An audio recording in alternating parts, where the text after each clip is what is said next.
Number 10, Blackbeard, the pirate's pirate.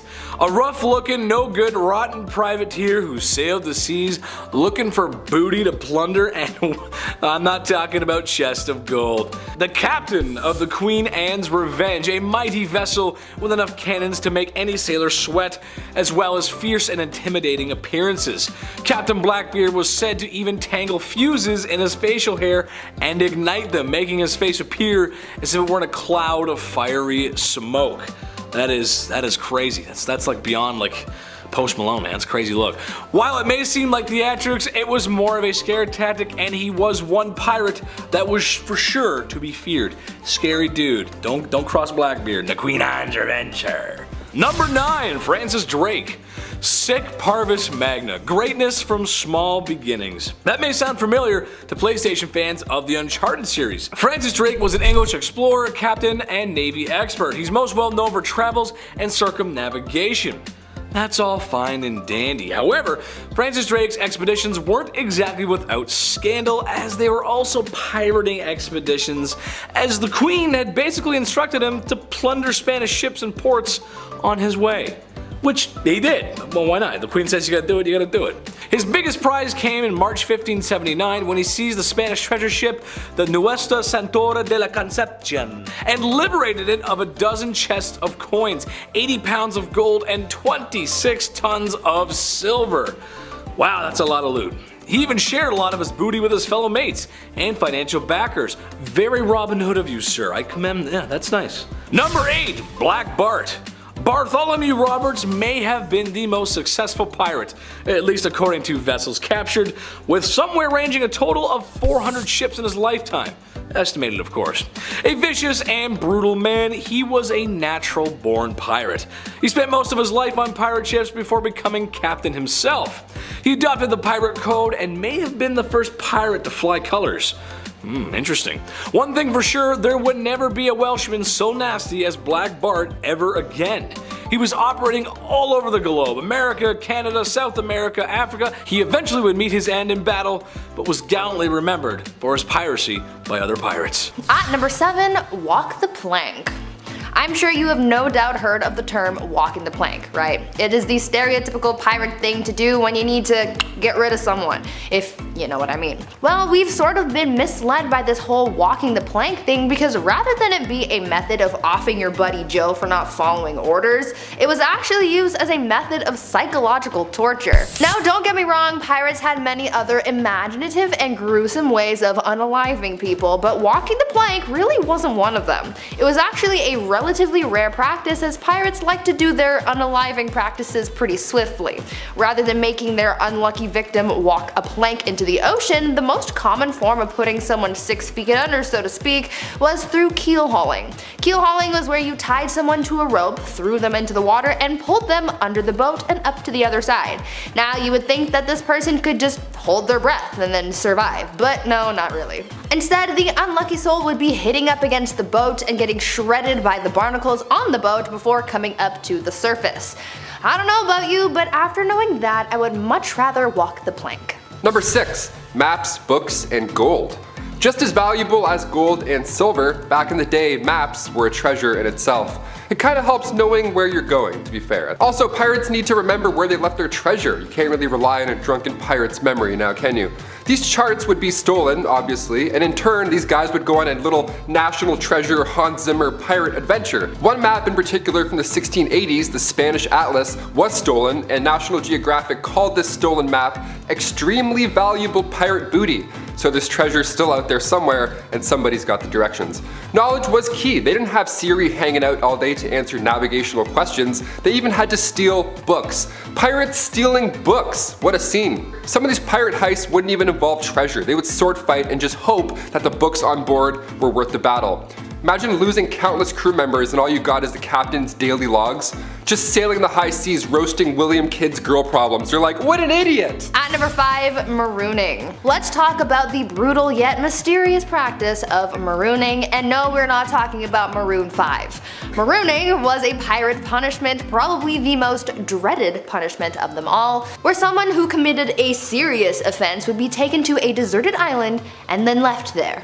No food, no water, just you and the island. For many, this was a slow and painful death.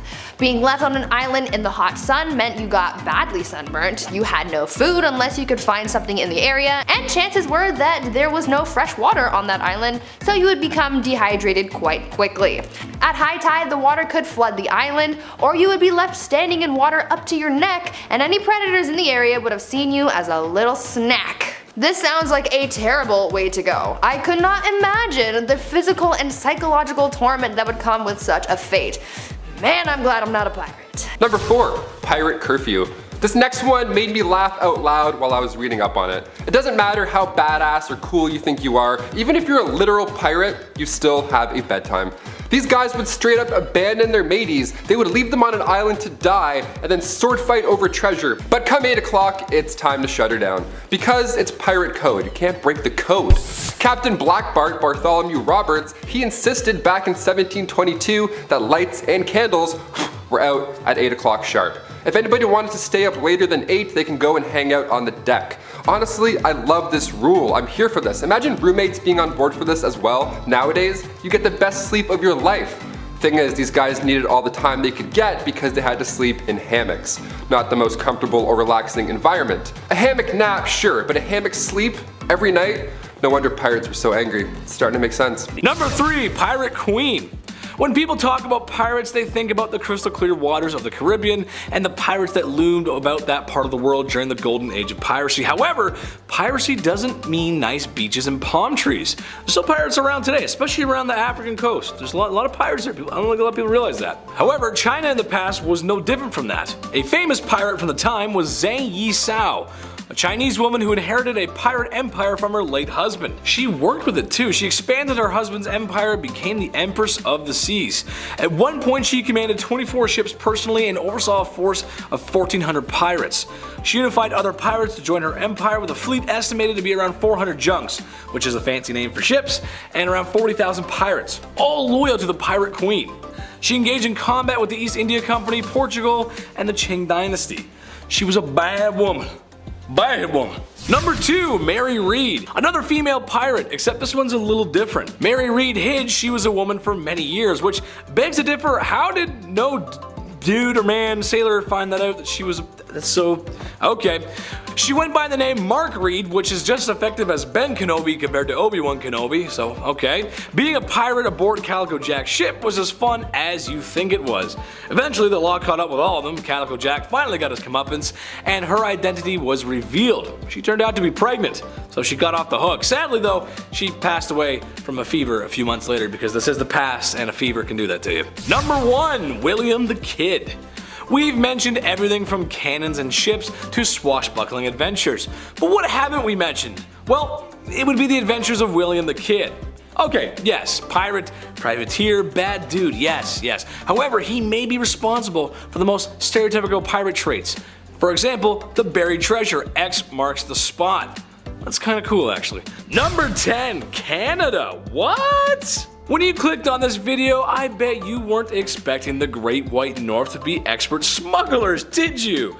Well, truth be told, even as a Canadian, neither did I. But the history here is kind of interesting, so strap in, folks. Okay, so Prohibition. No more production and sale of alcohol in America. Canada, as America's little brother, followed suit. However, Canada's laws were not as strict. While consuming and production of alcohol was banned from bars, it was still legal for medicinal, religious, and really every other reason you need a bottle of whiskey for. However, the most important point was that in Canada, the export of alcohol was still allowed. So literally, bootleggers, outlaws, crooks, and a lot of thirsty folks flocked to places like Montreal where a lot of the stricter laws were just repealed. This also meant that the flock of unsavory characters could just load up a boat full of liquid courage, and there wasn't really anything the law could do to stop them, even though they knew what and where it was going to. American speakeasies and dry places on the American side. Kinda interesting. Good old Canada. Look at that. Canada supplying your booze. Love that. Love that for you. Number 9, Dutch Schultz. Oh, come on, Dutch. I know you need your money to get to Tahiti, but you're bootlegging Dutch. And by the way, Mike is a rat, Dutch. Anyway, Haven't busted out the Arthur Morgan impression in a while, but here we are. Originally named Arthur Fliegenheimer. Truth be told, I would change my name too, because you can't be a successful smuggler with that kind of alias. The man smuggled his way to wealth and fame and was more violent than you care to know. Seriously, some of the stuff I can't even talk about. A known racketeer, smuggler, and shyster. He was eventually betrayed and he perished. I believe the saying, live by the blam blam, perish by the blam blam. Yeah, that applies here. Number 8, JFK Sr. Some may be surprised to know this, and others will understand this as very on brand for the Kennedy family, but they weren't exactly the squeaky clean all-American family you think they were. Never mind the numerous scandals and tragic life-losing accidents, the Kennedy fortune was something made in moonlight, i.e. illegally. Old man Kennedy made his fortune with bootleggers and well-known Italian mobsters during Prohibition in the 20s and the 30s. Yes, the Kennedy family has its ties in La Cosa Nostra. Or that doesn't exist if you ask Tony Soprano, depends who you ask. While this information wasn't the best kept secret, his connections with the mob made him very, very wealthy and powerful, and just may have had a hand in getting his son elected to presidency in the 1960s. Maybe, but I'll never tell, we'll never know. Number 7, Grace O'Malley. The golden age of piracy was a long time ago, so yeah, there's not going to be that many female pirates. That's how it goes. However, the female pirates that were around were pretty nasty, and it seems whenever a fair lass gets behind the helm of a ship, they seem to do very well, like Grace O'Malley. Even at a young age, she was showing signs of rebellious leadership. She was stubborn and in her ways. She cut her hair in defiance as a youth. The girl was stubborn, she wouldn't listen. That grit is what made her a very successful pirate, and to this day, remembered to the Irish as a hero. She's got a couple statues around. I don't have a statue, I wish I did. Number 6, Captain Morgan. Pirate, businessman, and rum. My knowledge of Captain Morgan goes about as far as high school parties in your mom's basement, or enjoying a refreshing cocktail with too much sun at the Coddy and the Muskokas, bro. In actuality, he was a ruthless pirate who made his fortune plundering Spanish ships. Spanish had a lot of trade going to and from the New World, so it kinda just makes sense. Well, after he made his do-re-mi, he did the next sensible thing and invested in some land. And by that I mean he owned plantations, so yeah, he wasn't such a nice dude. Diversifying is great, anyone will tell you that, but not like that. That's not a good business. We don't like that here. Like a lot of the pirates on this list, his early life is pretty much unknown. So all that's down on record is that he was a devious criminal who oftentimes was trying to dodge the crown. Number 5, Rachel Wall. A very interesting case here, as this may be the only American woman to try her luck at piracy for the time. A runaway at a young age, she eventually found herself sailing the seas with a group of unsavory characters. What makes Rachel join this less than reputable folks on the sea here? Well, it's actually her siren song tactics. Extremely clever and lethal. Rachel Wall's crew and ship were opportunists. Whenever a storm had come through the area, they would brave the storm and then dress the ship as if it had received major damage or just really look out of luck from the storm. Then take the ship and place it where they knew other vessels full of loot would be passing by. The crew hid, and then they placed the fair lass on the main deck. She lured in ships to their doom, for after they got close, the charade was uncovered and the opposing ship was boarded. It's actually very smart. I wouldn't think of that side, because you see a woman out at sea, you gotta go help her, and then there she is, and then, arr, give me your money. I don't know, that's what pirates do, right? They say that, right? Number 4, Calico Jack. Calico for the clothes he wore, and Jack was short for John, because okay, was he wearing kitties or something? Calico? I don't know. Anyway, Jack was just like all the other pirates out there and on this list. Rootin' tootin', lootin' shootin' cowboy of the seas. Most likely a lack of baths too. That grosses me out. However, one story tells it all. One day while preparing his crew and ship in Cuba, he was ambushed by authorities. He managed to escape to Nassau, which in case you didn't know, it was kind of like Pirate HQ, they all congregated. Eventually, he was brought before the law. His claim was that he only became a pirate because of Vane. Apparently, this was enough to let him off, where he lived as a law-abiding citizen for about an hour. And then he was back to pirating. I promise I'll be good, sir. Where's the booty? Number 3, George Ramus.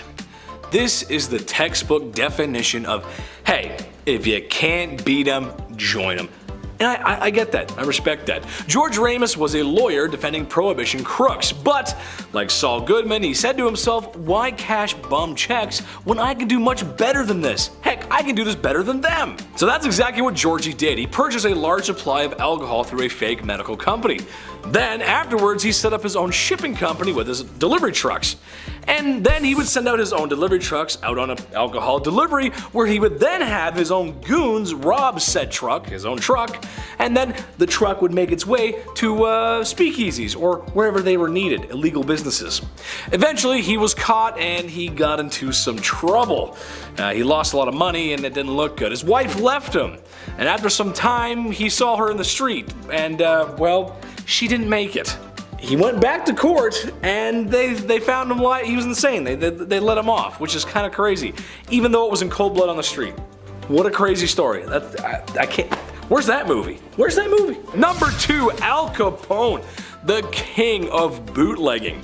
I've talked about Capone in a few videos, but you gotta understand the impact this guy had. It's a rags to riches story, except the main character is a ruthless, merciless Italian-American gangster. He always thought of it as a simple service he was providing to the community, and while I can't begrudge anyone wanting a stiff drink after work, I don't blame you. Chris is probably gonna go home and have a beer after this. I'm gonna go home and have a beer after this. Right, Chris? Yeah. Yep, so there you go. That's how it goes. I don't blame you. How can I? But it's the other stuff surrounding Capone that's really the issue at hand here. He smuggled in tons of booze every year and made millions, and did a lot of heinous things in between. Just remember, folks, if you're gonna start a criminal empire, make sure to file your taxes, because the IRS doesn't care if you're a ruthless criminal and violent, so long as you pay your taxes. Yeah! Number 1, Pablo Escobar. Who else? Besides Han Solo, nobody beats Pablo in smuggling. Maybe Conja Club, maybe them, I don't know. The kingpin of the Medellin cartel and lord of Colombian snow. Pablo got to start smuggling simpler things into his country. Electronics, luxuries, and just other valuables. He worked his way up to, well, the same stuff that made Milli Vanilli palatable in the 80s, and the rest is history. Besides being the richest man on earth at one point, his fleet of vehicles speaks for themselves. Boats, cars, a taxi company, helicopters, planes, submarines, all kinds of houses. Just, the guy owned a lot and had a lot of connections, especially smuggling routes.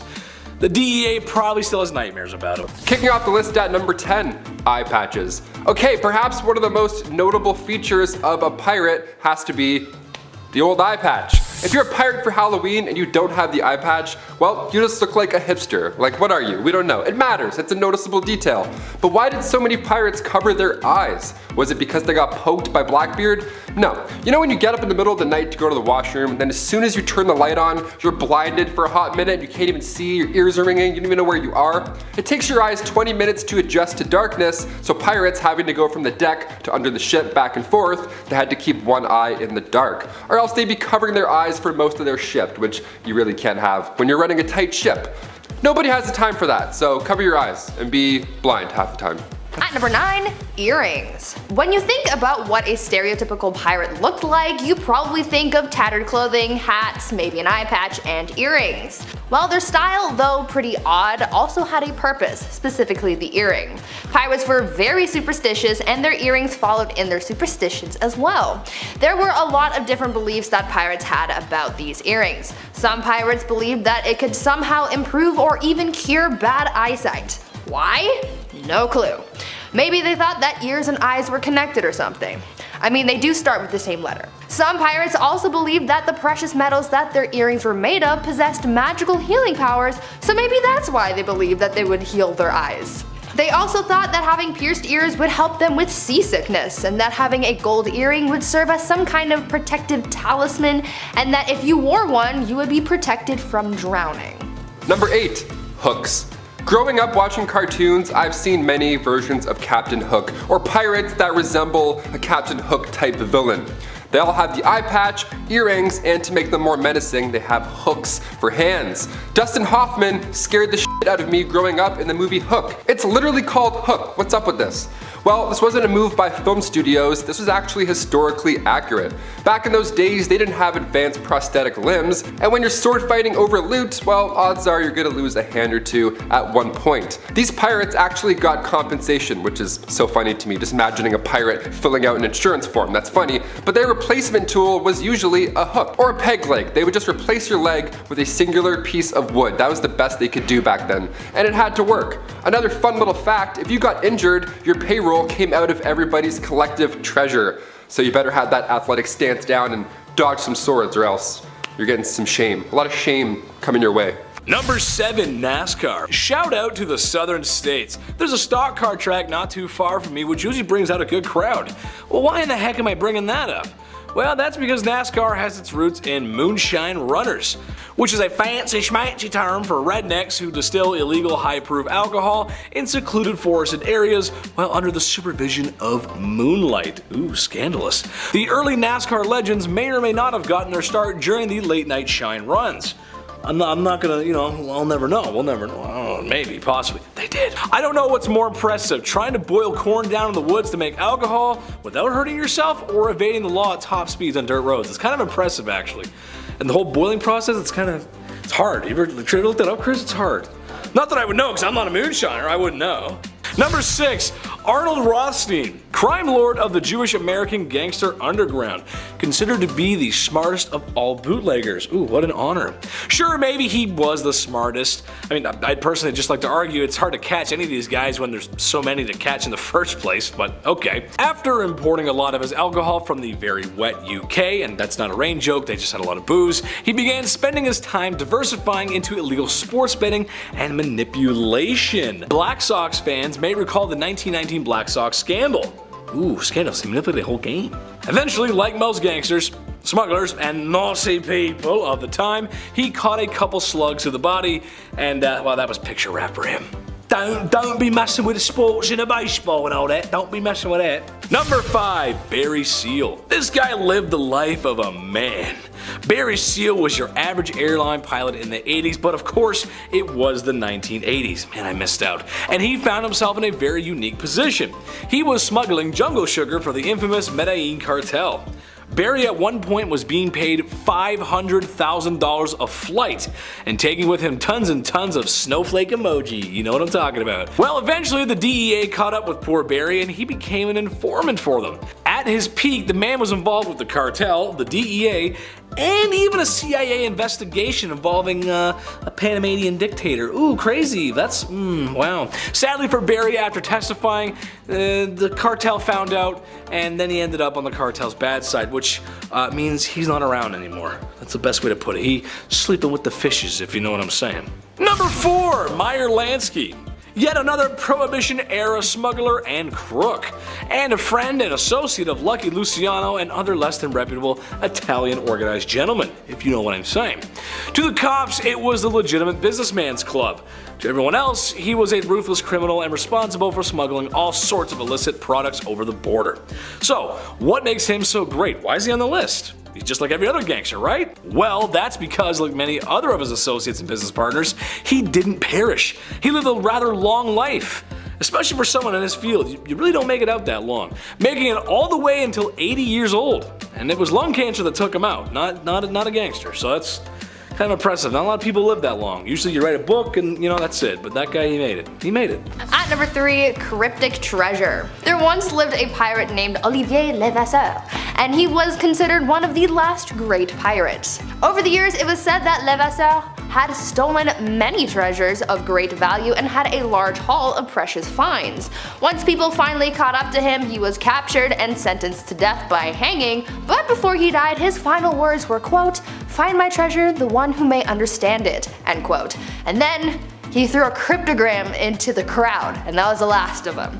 To this day, no one has been able to decipher the code. Some believe that perhaps this cryptic message was simply designed to lead people on a wild goose chase as a final joke. However, in the 20th century, a man named Reginald Herbert Cruz Wilkins, say that 5 times fast, made a breakthrough. He had been searching for the treasure for years and finally found the cave that he believed the treasure was located. Unfortunately, the cave's conditions made it impossible to get through, so the treasure remains a mystery to this day. Can you believe this all started because a pirate wanted to pull a Da Vinci Code on us?